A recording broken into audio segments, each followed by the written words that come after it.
And now it's my pleasure to introduce Shudis Kat Martinez, a hip hop artist and environmental activist who's joined us today to open us up with a spoken word special performance. Thank you so much for joining us. I'm going to turn things over to you, Shudis Kat. Piali nanatoka Xiuhtezcatl Martinez, nochanon pain boler Colorado altepetl, iwanin kalpuli pailama altepetl. Peace to everybody. Thank you for having me. My name is Xiuhtezcatl. My people are the Mexica peoples of Mexico, Tenochtitlan, Mexico City, Xochimilco. I'm going to just open up, first of all, acknowledging the land that I'm currently on, Lenape territory, Lenape Hoking, the land of the indigenous peoples of this area. And all the folks in Colorado too, just to take a second to acknowledge the land that y'all live upon or commute through or go to school at. Is indigenous territory of many different tribal nations, including the Arapaho peoples, Cheyenne, Ute, among many others. So I just wanted to start off with a poem, with a little a verse that I wrote recently, kind of speaking on some of what the world is, what we're going through right now. It goes like this. It says, I've known for a while that the time was near, the pressure accumulating, every act of resistance, a drop falling from the sky. The waters is high, cracks in the foundation, the dam breaking. A force to be recognized because we done waiting. More than the legacy of field workers and land taking. More than the poverty, ghettos, barrios, reservations. More than the flag burning out, our oppressors still hanging. We are the love that they couldn't kill. A people's survival story that schools is afraid to tell. Flowers in the desert that reach for the sun still, until the sun shines on us a new day. Somos cicho de barro, manos de tierra. Entre mundos, idiomas y mis ideas, somos sur, somos islas en el mar que se reconocen. Canasas de tortillas, canto y mis flores. Somos luz, los sueños de nuestros pueblos. En cualquier ciudad que calles, llegaste por tus ancestros. Sin fronteras, sin bocina. Una generación viviendo sin lina, sin miedo. I live in between worlds, a moment in time shaped by the voice of the unheard. We watching the streets filled, no justice or peace still, dismantling violent system for world we gon' rebuild. We rise till we so free, off the runway now, and I'm seeing the whole thing. We are not bound by our colonized history. We are bound by our collective liberation.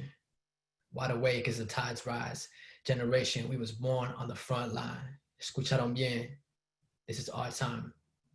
I see my people with their hands up. You could show yourself out if you came to see something average. We came as a family, not an industry standard. I'd rather drown together than leave my fam behind. Without them, I wouldn't have none. I hope you can feel the magic. I'm living life grounded, steady, finding the balance. Raised by warriors ready for any challenge. You hype on the small swells. We were born to ride mavericks. This is the turning of the tides. There I was, 6 years old, my eyes wide open. I saw the storm city swallowed up by the ocean. Humanity messed up. Look at the world broken. I want to see these borders open. I wrote this music. It was something I found hope in. My generation finally seeing the web woven. Everything is connected. My generation was chosen to guide the way to the light. See, this is our movement. We walk on roads paved by every great leader of every revolution. We doing it our way. And this is a celebration. If love is resistance, resisting is in our nature. We'll show up by the thousands. People of every nation will summit the highest mountains and prove to them we can make it. It starts right here, right now. Every one of you has light within, and now is the time to shine out. Hands up if you feel it too. This music is a movement. It's proof if you feel it moving you, because the power of the people is more powerful than people in power. I believe that this will be our finest hour. Thank you. Scott, thank you so much for that. That was a gift, so thank you for that gift. Of course. I think we could spend the next hour just unpacking everything you just said, but I do want to try to unpack a couple of things. Of course. I heard a lot in what you said about resilience. That we come from resilient people and who taught us resilience, who expect resilience from us, who help make us warriors. Mm. And you said something about being 6 years old. So what kind of warrior were you at 6 years old? I grew up, my family's from Mexico on my pop's side and mixed European heritage on my mom's side. And there was so much influence at an early age of affirmation, around my identity, being an indigenous person, having mixed heritage. And the idea of being a warrior from a very early age was taught through this lens of protecting your people, protecting your community, protecting your family, standing for what is right, being selfless, being humble. And so, I mean, at 6 years old, those teachings began, and it's been a lifetime of work to try to continuously embody that and challenge myself to really live in those values and understand my ancestry and where my people come from, and the amount of work that has been done for many generations to preserve and protect our people and our culture. That, as you said, that resilience, striving to be warriors for our descendants, for those that will come after us, and for our ancestors, for those that came before. So there's never been a moment that I've practiced that perfectly, I think, but it's been a journey of trying to embody that. And from the age of 6, beginning this work in environmental and climate justice, speaking on indigenous sovereignty, is where, a lot of those lessons began. How important do you think it is for young people to understand their history and the history of whatever nationality they come from, or the nation in which they live? Absolutely. I think there's so much beauty and so much strength in our identities and who we are and where we come from. I think the beauty of being a young person in the world right now specifically is we can exist both through the acknowledgement and celebration of where we come from, of our heritage, of really complex histories, that are oftentimes riddled with a lot of, trauma and violence. And what we do as a younger generation is understanding where we come from helps us shape the future and helps us imagine something different than what we exist in today, because, histories of trauma aren't just a thing of the past. Like, so many of us exist still in communities that perpetuate different kinds of violence, whether it's racial violence or, transphobia or homophobia, or, lack of access to good resources, to clean water, to get education. So I think for young people, we are visionaries, we are leaders, we are inherently creative in our ability to shape what will come next. And I think that must be informed by where we come from, by who we are, and celebrating that. And it's because that we are all so different. We all have, such a diversity of backgrounds that we are able to understand that our struggles still are very connected and are very unified. And our liberation, as I said, is very tied together, regardless of the communities that we come from. That collective liberation, I think, is really important to understand that. And you said in your poem that this generation was chosen. Why do you think that is? And what do you think you're chosen? What is it you're chosen to do? Yeah, a lot rests on our shoulders. And you can see the moment that we are in. We are in a pivotal moment, a revolutionary moment, a moment filled with as much fear as it is possibility. And I think the way in which where we go from here will be shaped by the leadership of the youth, and not in isolation, of course. I think the work that needs to be done is absolutely intersectional and intergenerational, but I think young people have a unique responsibility to guide us into the future, to dismantle and challenge and grow away from a lot of the harmful systems that we have been kind of indoctrinated into through our education and through, just this culture in an inherently violent society that has affected so many of the lives of our communities. And I think, so in a lot of the work that I've done in my life is through this climate perspective. In that specifically, we have a very limited amount of time to radically transform everything about our economics, our societies, the ways in which we relate to one another, the ways in which we prioritize health and the well-being of our peoples over the profit of individual corporations. And I think young people have the courage to do that. Young people have the courage to lead the way on all of these conversations. And so that I think we are uniquely positioned to be a transformational force, to like really walk on in the footsteps of movement leaders of the past, to create something that is truly transformative. Because we're seeing it everywhere. You know, this pandemic has highlighted it a lot, and a lot of these health issues, we can see that these systems are not functioning to preserve and to hold our lives and our communities in the highest regard. And that's, I think, what we have to challenge, and what we have to imagine something like more beautiful than what we exist in right now. One last question before I let you go. The first question I'm going to ask the other panelists is, given that we're talking about, we named this the next generation of good troublemakers in honor of Representative John Lewis. When you hear the term good necessary trouble, what's that mean to you? Oh, it's exciting. I think it's absolutely exciting. And I think we're in a moment right now where conversations around dismantling violent systems like white supremacy, like the violent police state that many of our communities exist within, like ICE and these different enforcement agencies that separate our families and cause so much harm.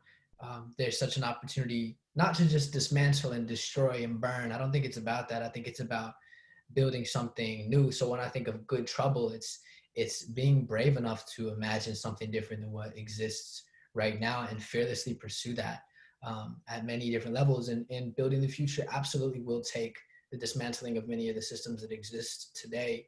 And it is world making that, you know, we have to be doing, that we have to be stepping into.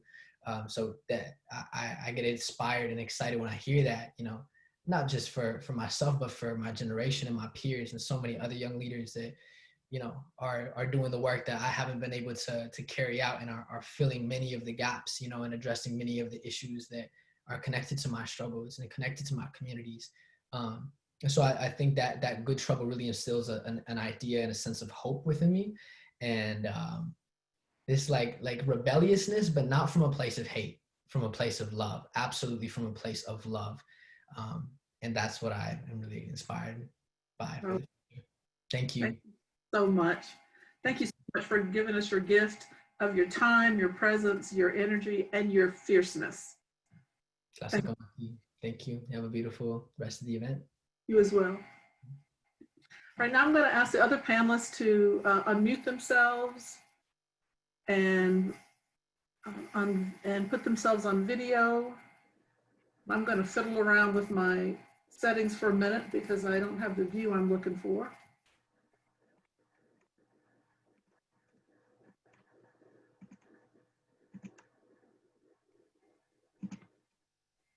Let's see, we're looking for, let's say, Rishika and Caleb. Caleb, one of our panelists, is probably on the phone because he's having some computer troubles. And we'll get Rishika back in just a moment. So while we wait for oh, there's Caleb. Hi, Caleb. So a couple of things. Some of you, those of you that are participating are listening as attendants, you have been making some wonderful comments in the chat, but unfortunately, most of you submitted those comments only to panelists. So if, on the chat function, you have an option to do all panelists or all panelists and attendees. We would ask you to change that setting to make sure you're doing all panelists and attendees. All right. So just after talking to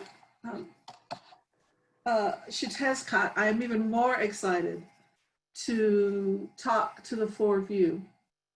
So let me, first of all, welcome all of our attendees. I am Karen McNeil-Miller, President and CEO of the Colorado Health Foundation.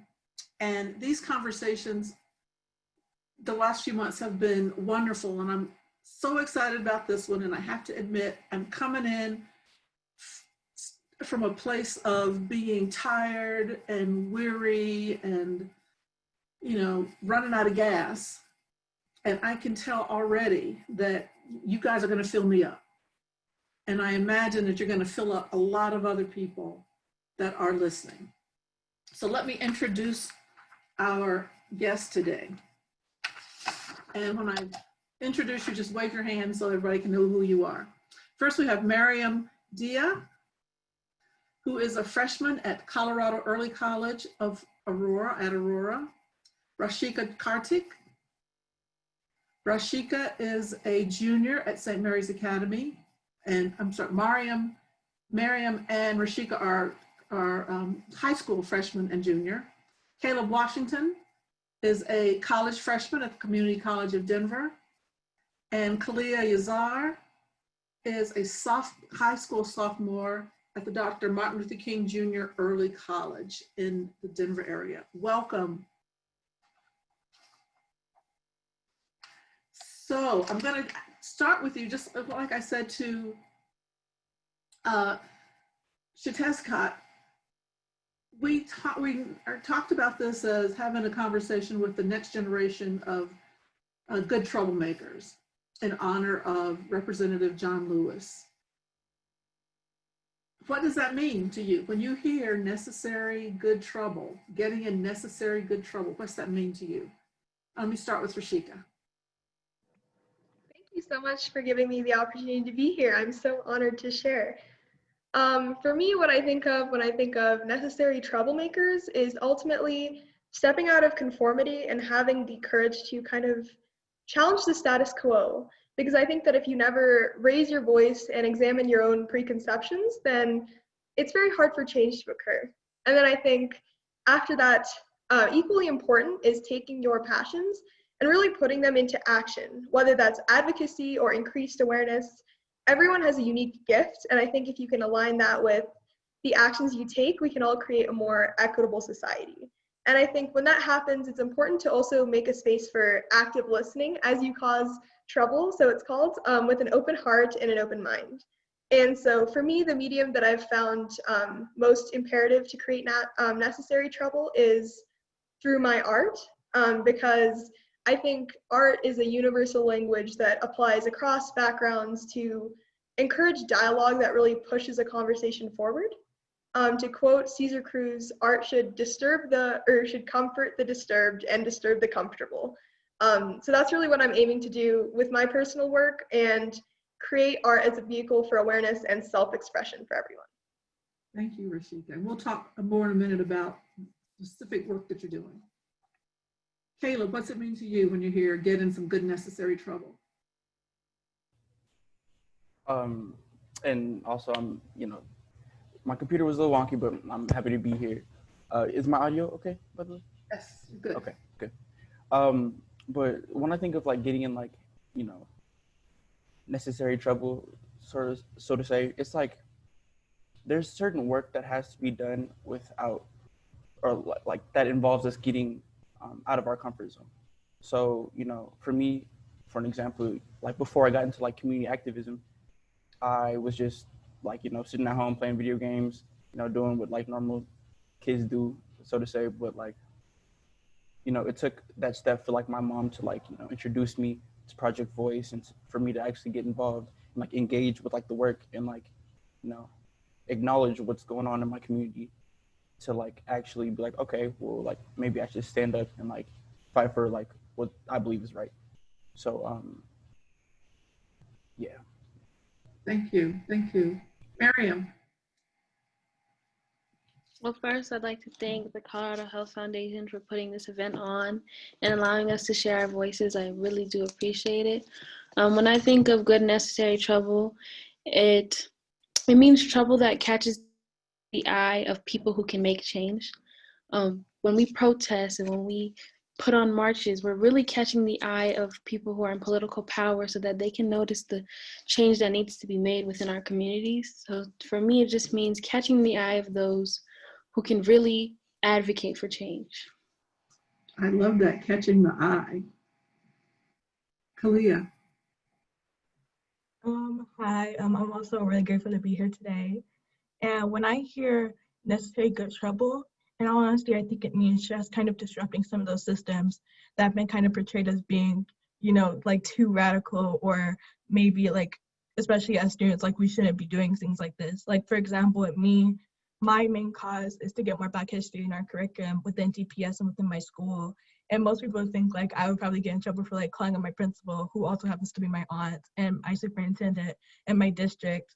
But in all honesty, we knew it was good trouble. Me and the BSA and the podcast, we knew it would be good trouble because we were getting change that needed to be made, and we were surprised it hadn't already been made yet.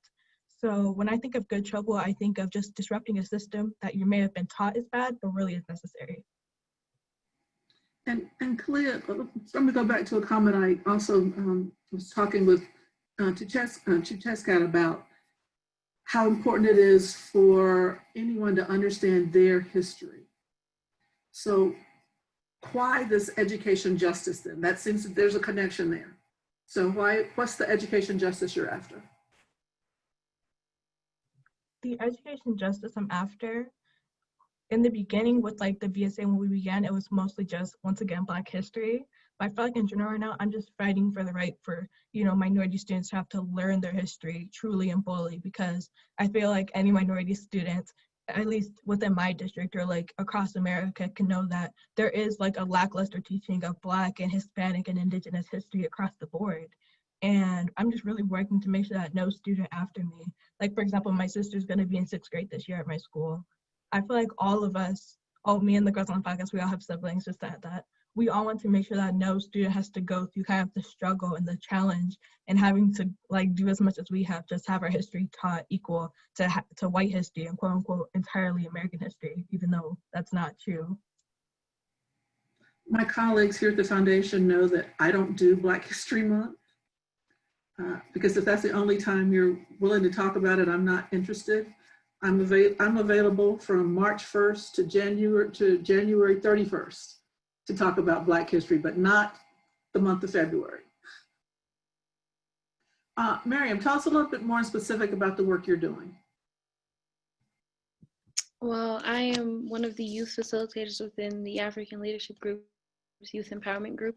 So we're here to have a safe space for kids in our community that everybody around you looks like you, talks like you, and has the same culture and experience as you.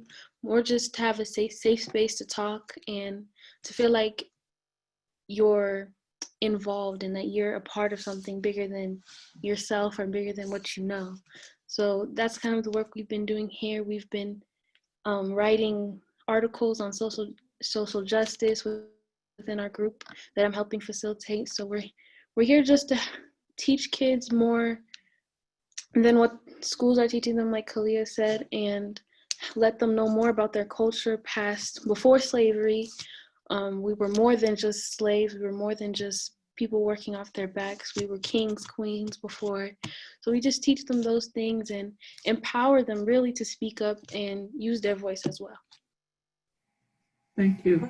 Sorry, I just like to quickly add, I feel like foundations like Mariem's and ours are extremely important because especially with like the new rise of social justice within youth, it's so empowering to like know where you came from, like knowing that there were African queens and kings and that we used to have positions of power like in Tulsa with Black Wall Street. It's so important that like if you're going to make a change, you have to be empowered from somewhere. And it's just so important that you not only encourage your students with their history, but also let them know that they came from greatness and that they can continue that greatness even further with like whatever activism or advocacy they're doing. Outstanding. Kayla, what about the work you're doing with Project Voice and beyond? So I'm actually like the youth advisor / consultant for Project Voice. So what my role kind of is, you know, I help develop curriculum about teaching youth in our community to like become more profound in public speaking. I also have done work on, you know, teaching them kind of like the steps on like activism, like the different levels. We've done things with like basically, you know, just building up youth to become more leaders, better leaders in you know, our community. And I've done all types of, you know, workshops and facilitated different groups around, you know, environmental racism, surrounding, you know, Suncor and like them pushing out tons and tons of balloons in the metro Denver area.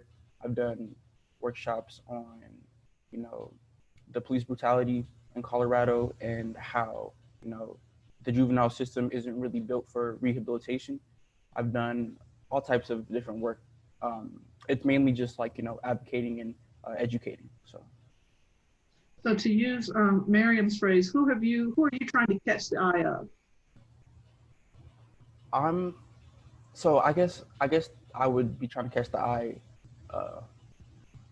of, it depends on what workshop I do. So sometimes it's more directed towards youth, trying to show the youth the spark that they have in themselves, if that makes sense. Sometimes it's if I'm facilitating a workshop for adults, it would be more towards you should vote for this bill because this affects such and such. So it just honestly depends, but that would probably be the two. Okay, thank you. And Rishika, tell us about the art therapy that you're thinking about doing, or that you are doing. Yeah, absolutely.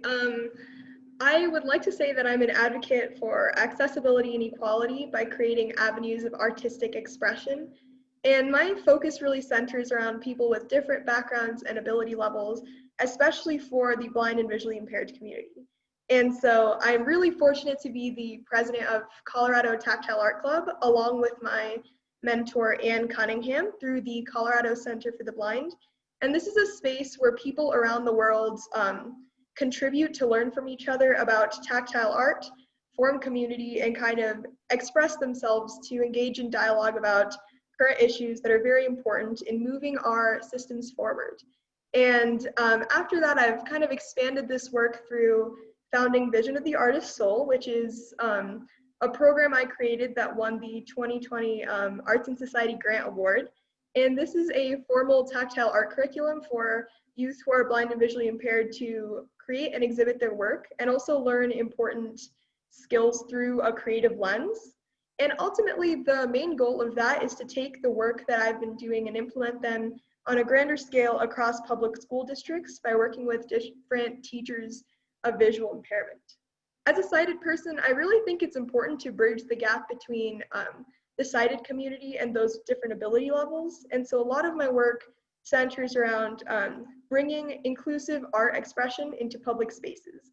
So I've designed workshops for a number of local museums here. I am on a National Federation of the Blind Committee for Museum Accessibility.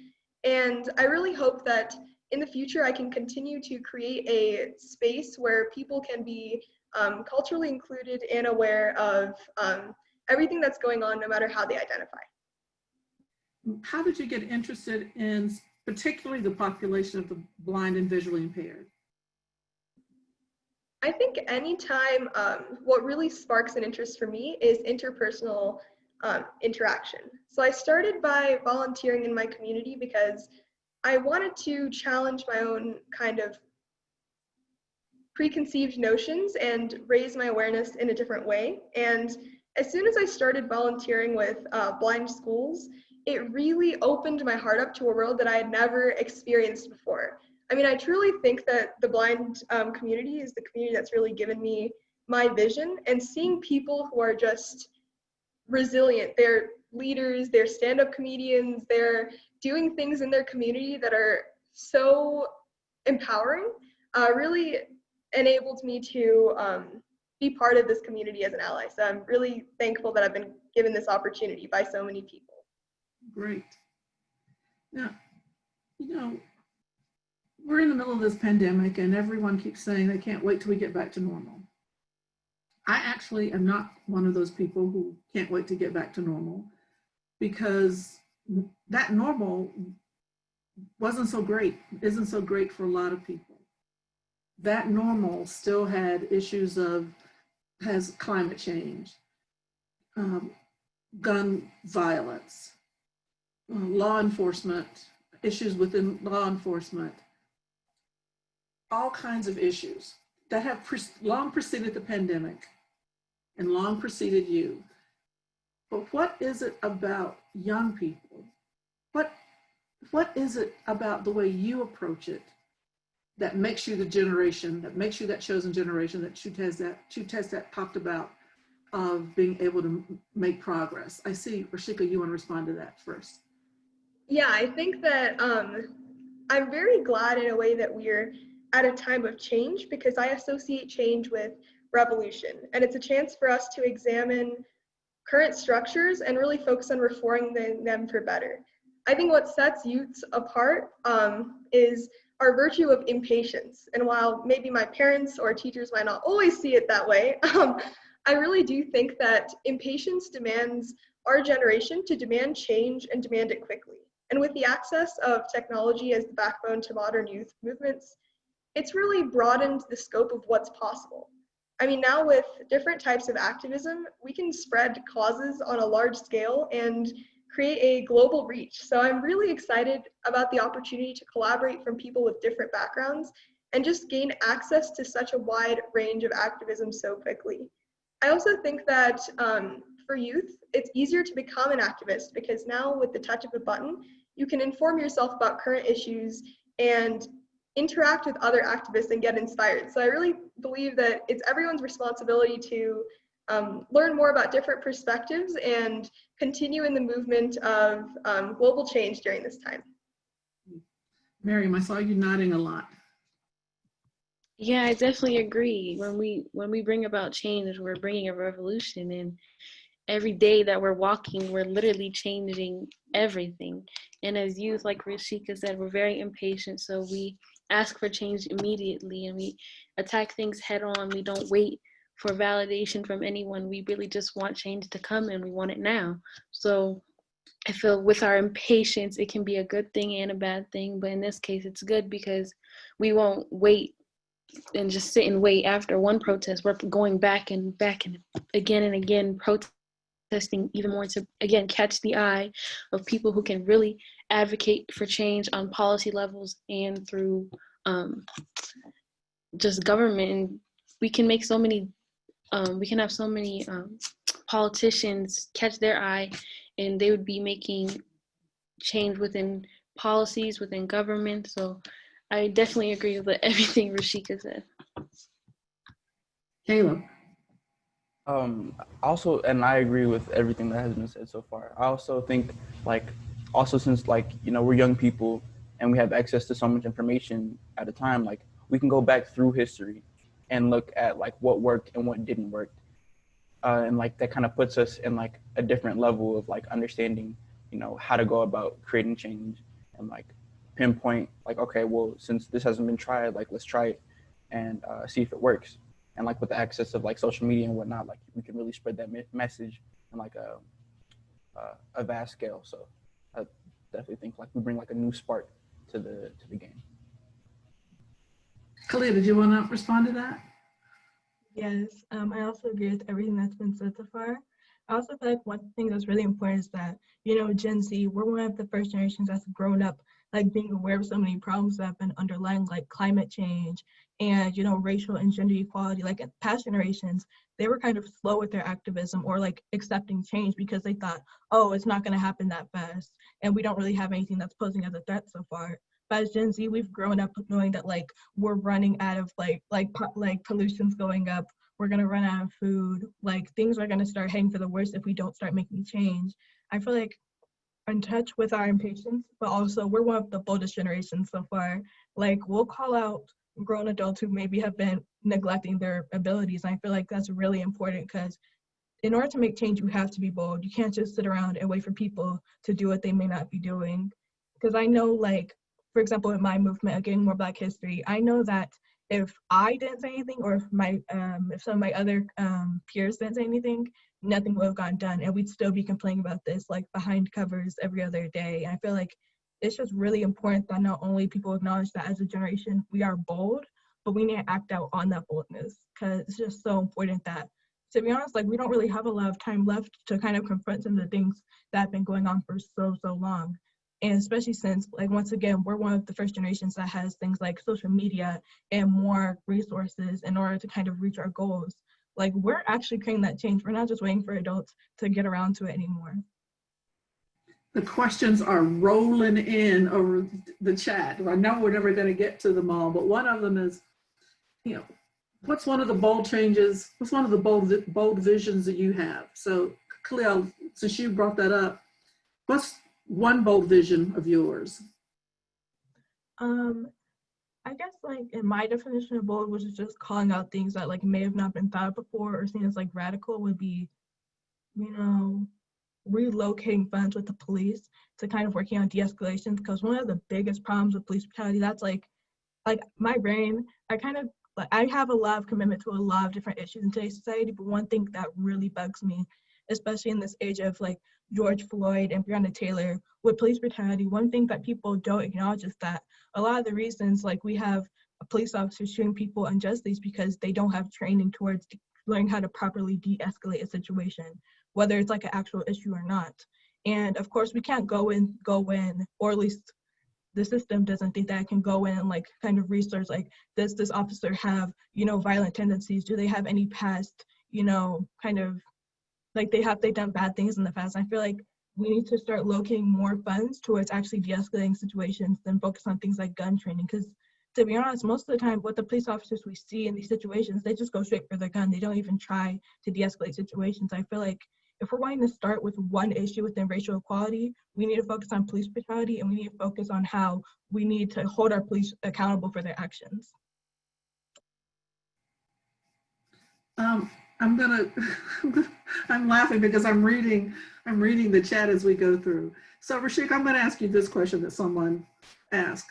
I've got to scroll back up to it now. If you could have asked one question at last night's debate and magically guaranteed uninterrupted responses, what would you have asked?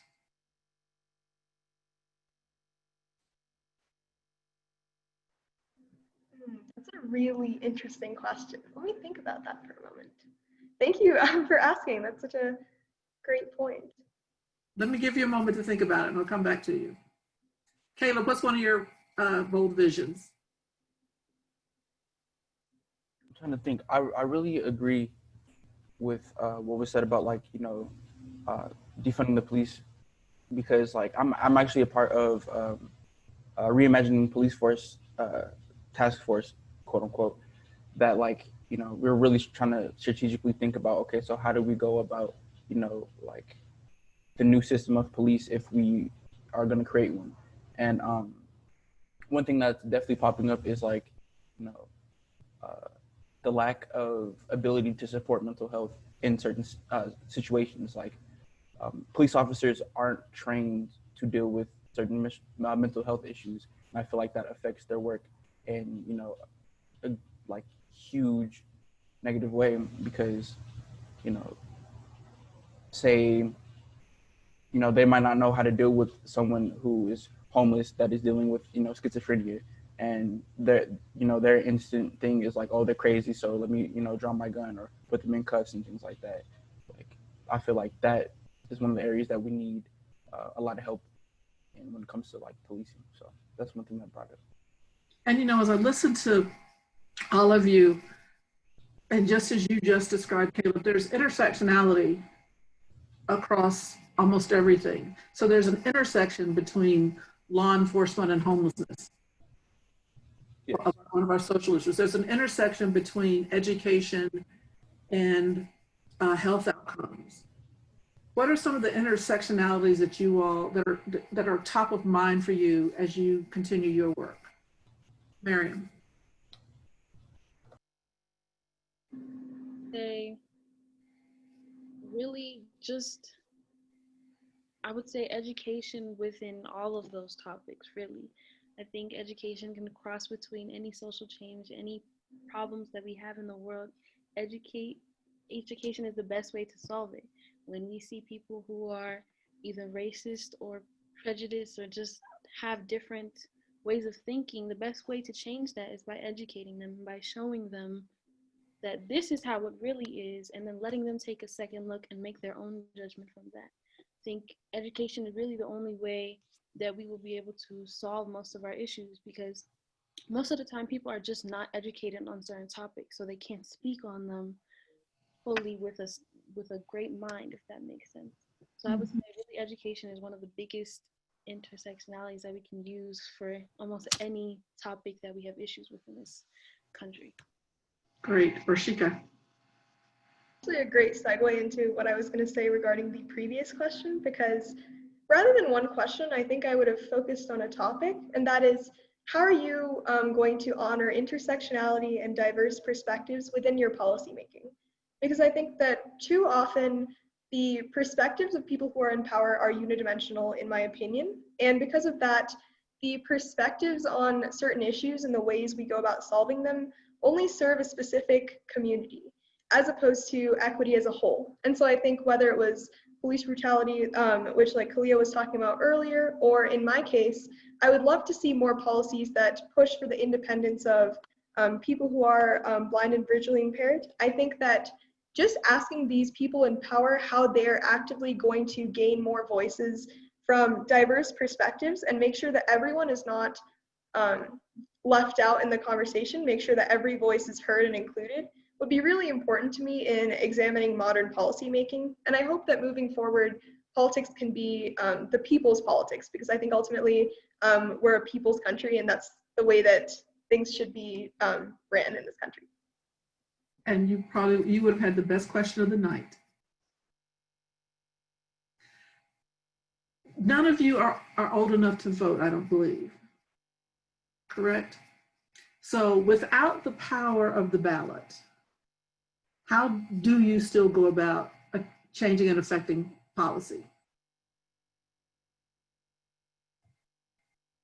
Policies you care about, whether they're policies within your school, so you can make the context in the arena as large or small as you talk about, as large or small as you want. It could be policy within your school, it could be policy within your community. How do you go about doing that? Caleb. I could start. So when I think about that, I think about, like, you know, kind of leveraging your network in a certain way.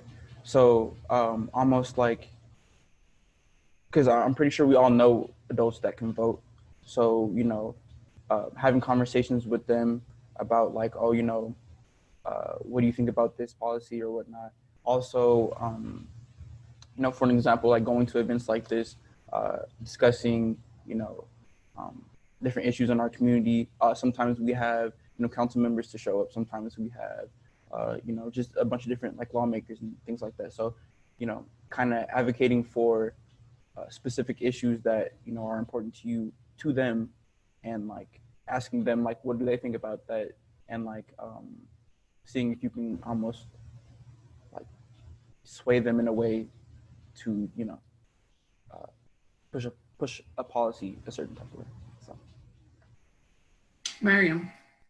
I would say advocating to those who are able to vote. I think voting is definitely a privilege that people take for advantage and don't use it to its full ability. Voting is literally your form of speaking in politics, because we don't have much say in politics. So voting is one of our ways to really make change. So I would say advocating to those who vote. Here at the Youth Empowerment Group, we are teaching kids about the voting system and how it works. And from there, they're telling their families, and their families are telling their friends. And it's just an ongoing cycle. So we're just continuing, again, to educate. Educate is like my favorite word at this point.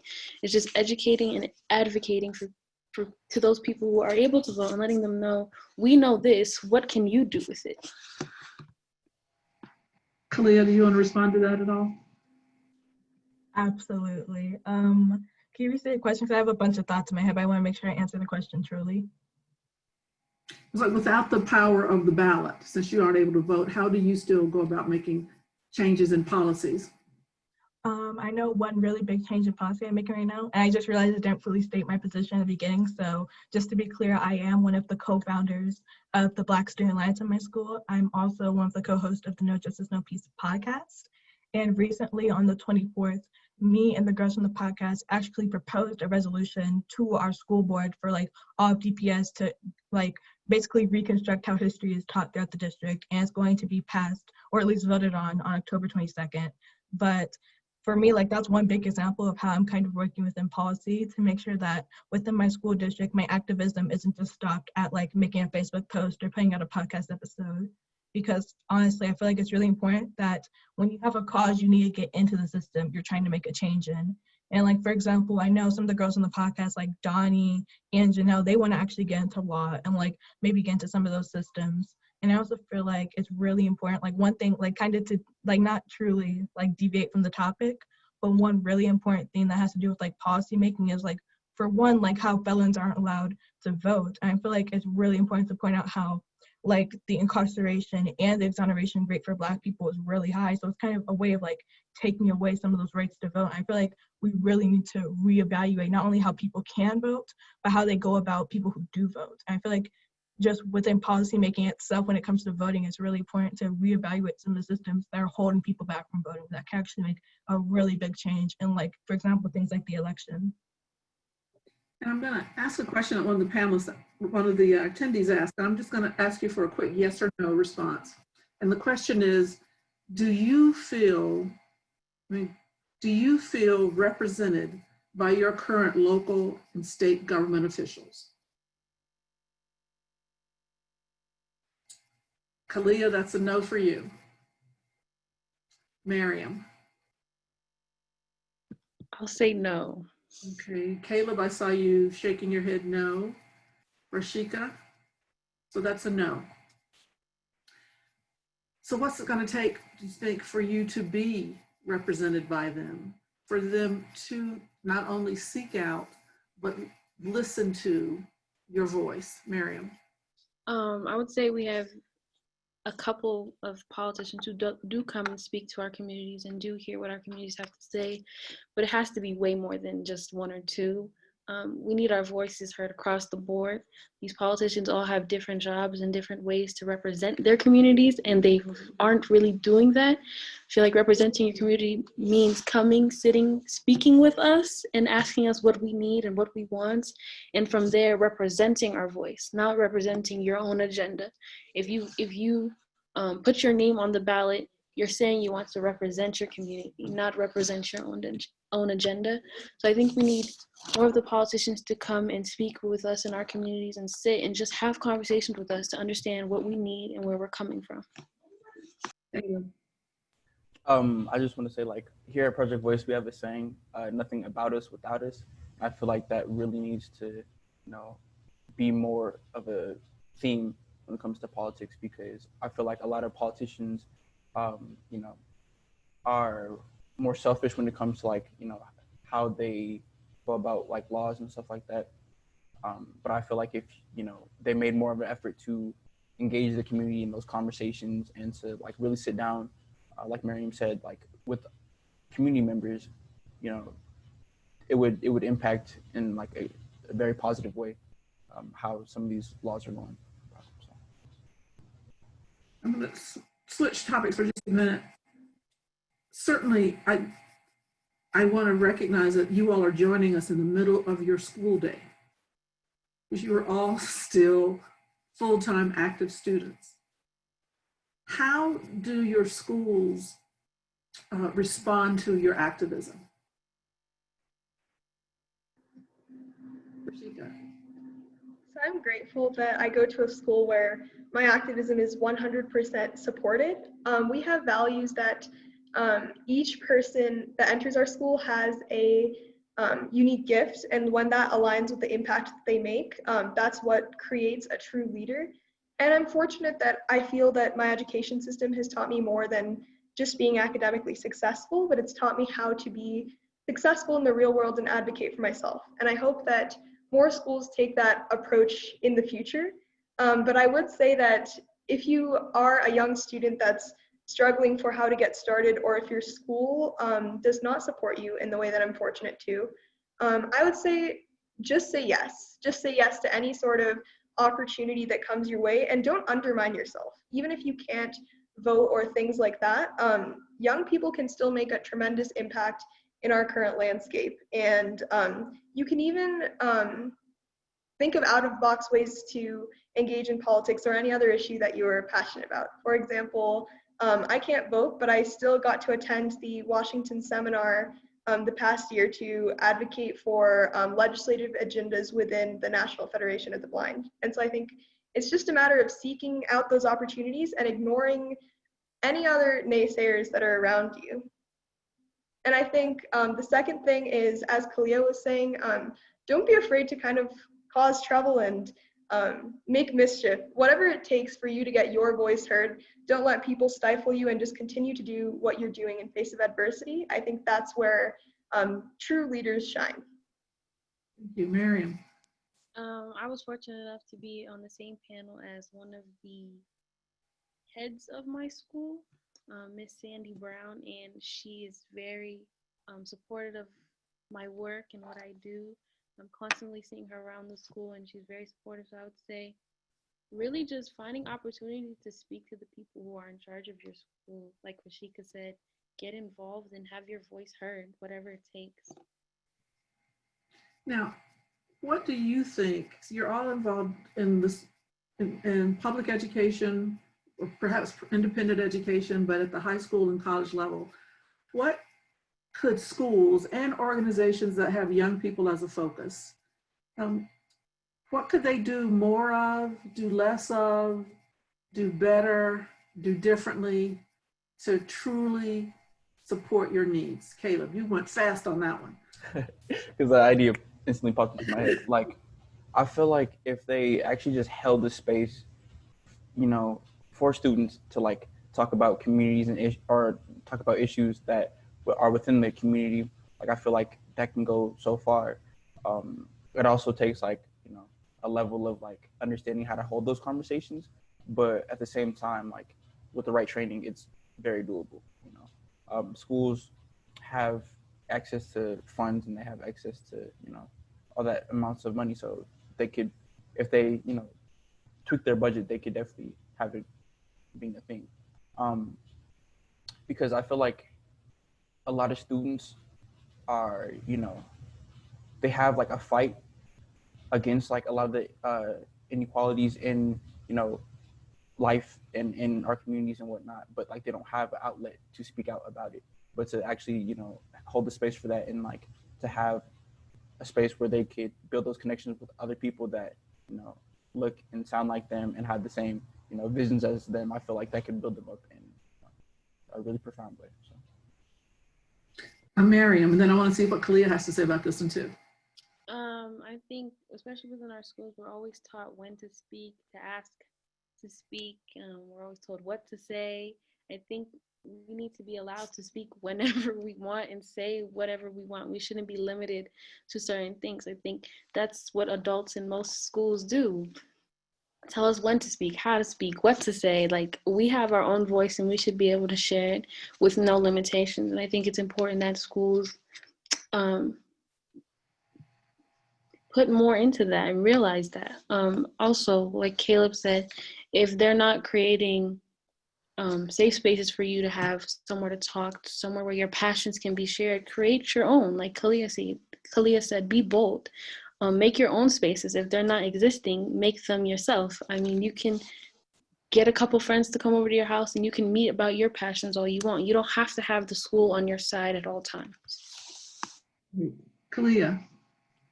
I'm actually really grateful that with this change, I've actually worked directly at my district. Like, at first, I started with my principal, and then we started working with the school board. And I've actually been able to work with Susanna Cordova, who's the superintendent of Denver Public Schools.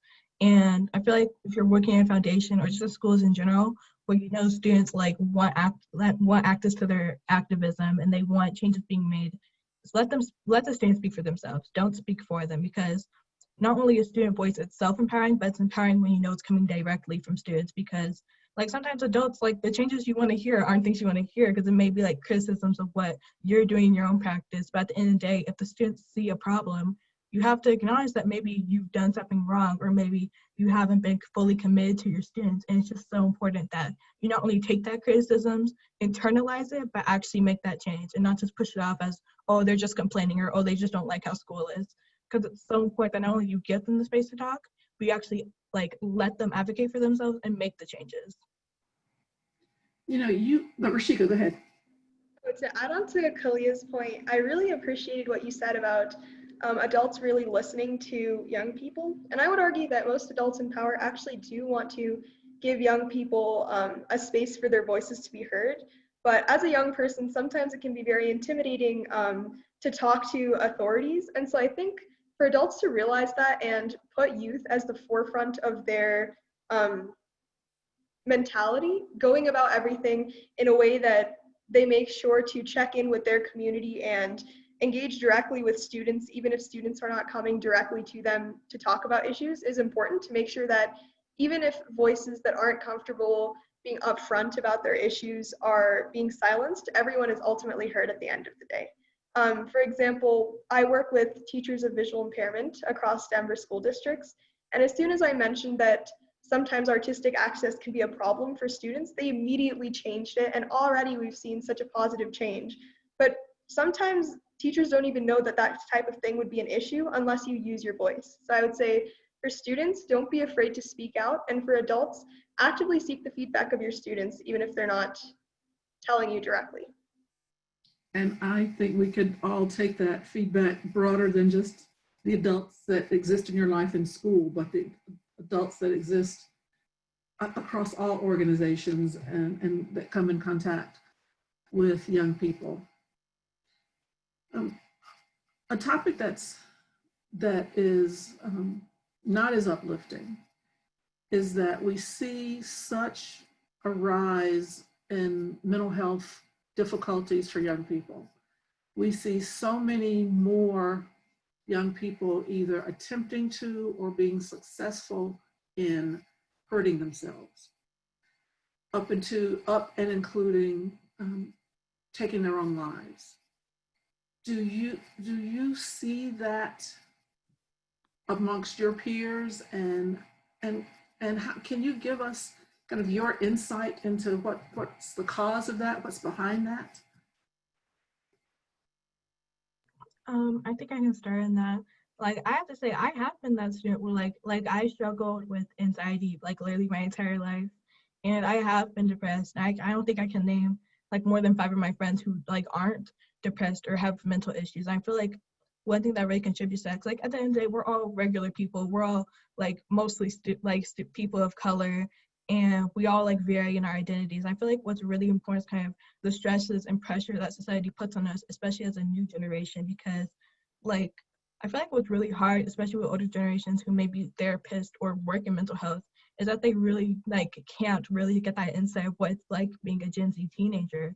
I feel like one thing that's really important is that, once again, student voice, not in just activism, but in all aspects, because sometimes, like, I know, for example, I've had friends who have tried to commit or have hurt themselves who feel like they can't talk to people because either they kind of brush our struggles off, like, as a collective as, oh, that's just them complaining as a generation, or, oh, you're just, like, over-exaggerating. I feel like it's really important to bridge that gap, especially when it comes to people who may be struggling with mental illness and people who are actually working to, like, help them to realize that there is a generational gap, but changes need to be made in order for us to understand each other, to actually help people who struggle with like their mental illness and mental health and things like that.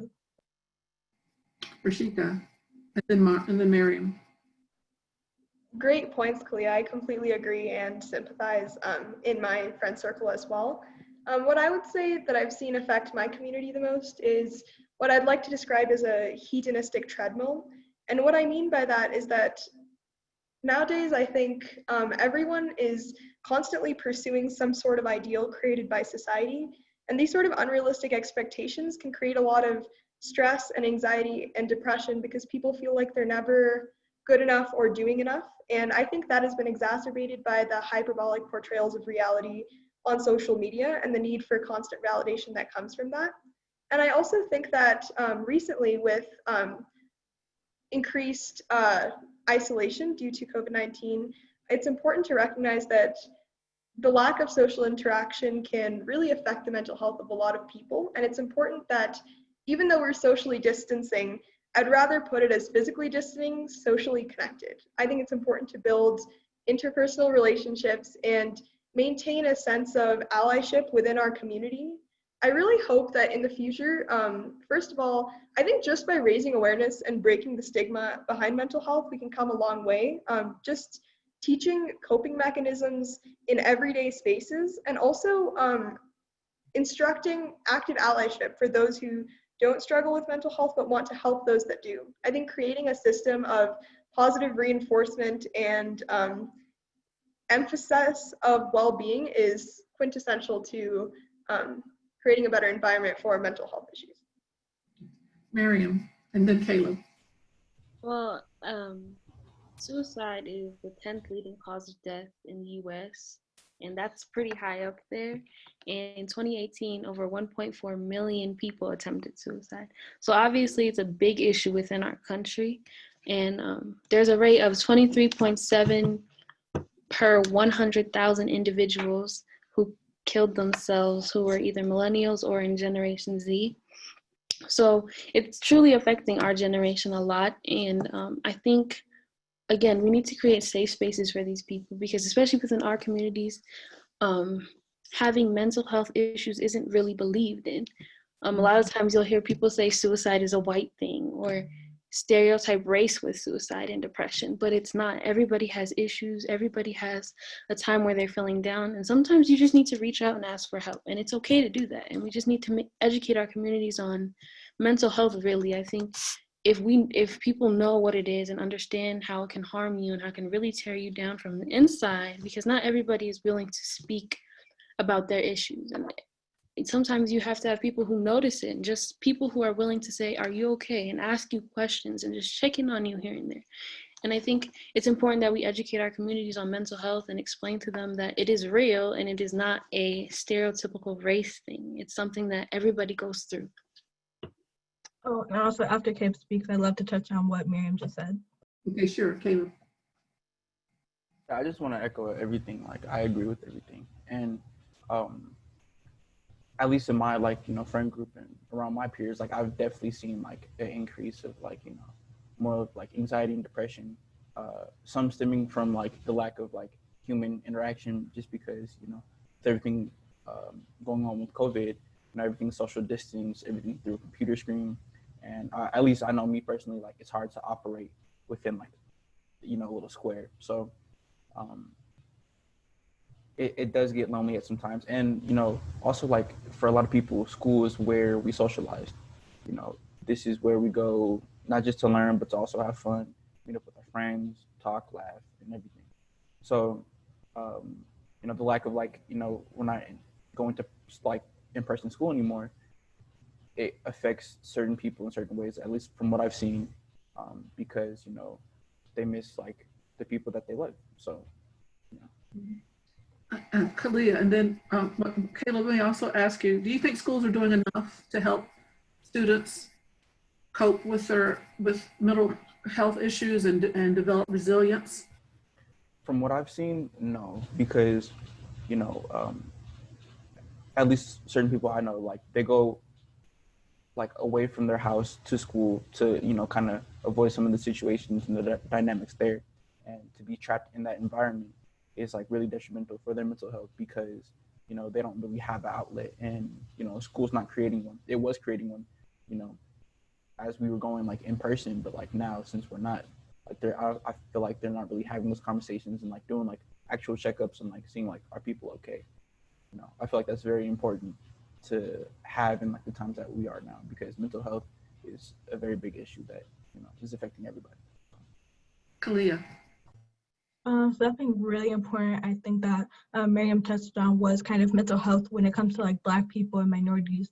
Actually, for an episode of the podcast, we've had around like 2 episodes that touched on that. We had Healing Wounds, where we talked about mental health among Black people, and we also talked about kind of the target that Black men walk around with in society regarding mental health. And what's so important, like for example, I believe the 3rd highest cause of death within Black men ages 18 to 24 or 15 to 24 is suicide. I feel like, especially like how Mariem said, where mental health is kind of seen as something that's white, or like something that people of color and Black people don't really like interfere with. I feel like it's so important to acknowledge that in our communities, like we need to work towards having conversation around mental health being encouraged, because like I know, for example, in my community, a lot of our families, like, they don't see kind of having suicidal tendencies or depression or anxiety as things that are like normal. And we kind of just ignore it until people either feel like they don't have any support and they like shouldn't, like they lose hope or it's like otherwise. I feel like it's so important, not only when we're talking about mental health, to kind of like put a spotlight on how certain societal factors can kind of contribute to that. Because I feel like, especially I know my little brother, who's also a Black man, it can have a really bad effect on your mental health, knowing that like if you go outside, you may get shot by the police or you may not come home. I feel like we need to kind of contribute some of those societal factors into how mental health affects our people of color. And Kaliah, I think you set a great example just a few minutes ago to try to normalize the conversation when you acknowledged your own struggles with anxiety and depression. And so to not buy into the stigma, but to normalize the conversation and say, you know, if I told you I had cancer, you'd want to talk to me about it. But if I tell you I have depression, nobody knows what to say. So to normalize the conversation, I think, is a great step. Rishika. I completely agree with what Mariem and Kaliah said. And I'm so glad that you brought the issue of race and other identities into mental health, because I think that it's very important. I mean, I definitely identify with that as an Asian American. I'm first generation, and I found that Western culture is still a lot more open about talking about mental health as important as physical health than in general Indian culture is. And I would say that it's important too, when we look at how to combat that, to recognize that everyone's experience with mental health will be different depending on their intersectionality. Whatever experiences people go through all amalgamate to tell their unique story. And so I think having the same approach for people of different backgrounds or different experiences in regards to improving their mental health is simply just not the way to go. I think I'd love to see a push for finding unique spaces where people can find out what works best for them, depending on what's truly their source of strength and also what their problems are stemming from. So I hope that we can integrate race, ability level, sexuality, gender, whatever that might be, into the conversation of mental health as well. Great. Now we're going to run out of time pretty quickly. So I want to ask, what makes you hopeful and what are you optimistic about?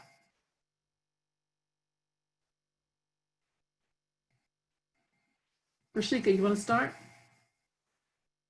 Absolutely. I think what's making me hopeful right now is seeing how much change youth is already willing to make. I think like being part of a panel like this, first of all, I feel really grateful because I know that there's other people like me who are wanting to make a change and that are stepping into that within their local communities. And I think having more events like this as well, the fact that we are turning our attention to talk about these sort of issues and push the conversation forward is the first step towards great change.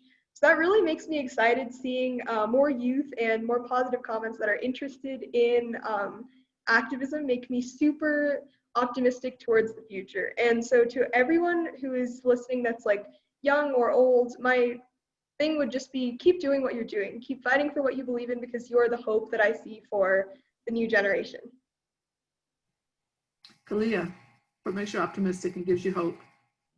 What makes me optimistic and gives me hope is not only when I see adults listen, like in my scenario, who are fully willing to, you know, kind of take in criticism and make change that's needed, but what also makes me optimistic is just people like me, like other student activists and other Black people and just other minorities in general who are sticking up for changes that need to be made. Because I feel like it's so important not only to acknowledge the change or acknowledge what needs to, like what change needs to be made, but also just to acknowledge how it can happen, or just make those steps yourself and not wait. Because it makes me realize like me and the people who are doing the podcast and the BSA, we're not the only people out there who want to make change. I feel like, especially as student activists in general, there is power and, you know, unity and in numbers. I feel like it's so important that we can make a really big change if we just all acknowledge that we have allies and we have other people who are fighting for the same goals that we are. So just people like me who are making that change. Caleb, thank you. Kaliah. I agree with everything that's been said. Like being surrounded by like-minded people and people that are like fighting or even becoming more awake, quote unquote, to like, you know, some of the issues that are, you know, in our communities and like are in just like society in general. I feel like, you know, seeing my friends, you know, doing research about, you know, Black Wall Street and like how, you know, history has portrayed like Black and brown people. Like, I feel like that's so powerful to me. And it's like, okay, like, I know I can talk to them about like jumping on board to a project that I'm trying to do or certain things like that. So it's just, it gives me more of that like push and like that drive. Like, okay, let's get this done. Mariem. Well, what everyone say, I completely agree. Just kind of second what Kaliah said, seeing other student activists, you don't really get to see them that often, especially if you're one of the only ones in your community, but seeing other people who have the same beliefs, same core values as me, who notice that they're the voice for the voiceless, really, that their voice matters, and it's just empowering to see that. I see hope in other student activists as well as education, really. If we can change our education system to educate our children fully and to the full extent, I think that's where I see real true hope. Even if it doesn't happen within schools, it can happen within youth groups, it can happen within a conversation. I just see education as the hope of our future completely. Thank you. Rishika? And I would add that I'm so thankful that you added hope as part of our discussion, because I think activism really needs to have a dichotomous balance of recognizing what's wrong and really understanding the problems that society faces, but also taking an optimistic approach. I think too often we get bogged down by all the issues and assume that there's nothing that we can do about it, but we are the power of the new generation. And I hope that more people find spaces of hope within themselves, whatever it may be, because I think that even the smallest actions can make a big difference. So I'd love to see the emphasis of hope and optimism in the future. You all haven't been following the chats. So if you're looking for a side hustle, I can tell you there are 200 something people online that all want you to come talk at their school or to their youth group.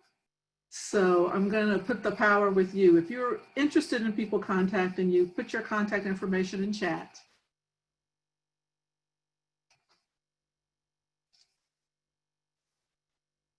And I just want to say that I see hope in the four of you and with Xiuhtezcatl. And my son is attending this, and I see hope in him. He's a college freshman back in North Carolina. And the comments that you probably didn't see about how poised and professional you all were, I hope makes you proud. I know you all have this, it feels to me as if this activism, this burn in you is not something you had to be taught. Maybe you're having to learn how to harness it and utilize it, but the fire was there. And I am so excited for the work you're doing. So excited you took the time out of your day to honor us with your perspective, with your power, and with everything you have to offer. And some of the things I was struck by was that, you know, you use words like disruption, power, revolution, but you also use words like with love, with optimism, with hope. And I just am thankful to you. I know for every one of you, there's another 200 people out there, 200 young people out there that we could have asked to represent this conversation. So while you are exceptional, I do not think you are the exception. And I want to thank you for joining us. And I want to thank those of you online who are attending. Thank you for joining us, and look forward to our conversation next month. Thank you all. Thank you so much for giving me this opportunity. You're welcome. Yes, thank you guys for putting this on. I deeply appreciate it. All right. You're going to get a lot of calls and emails and contacts, so let us know.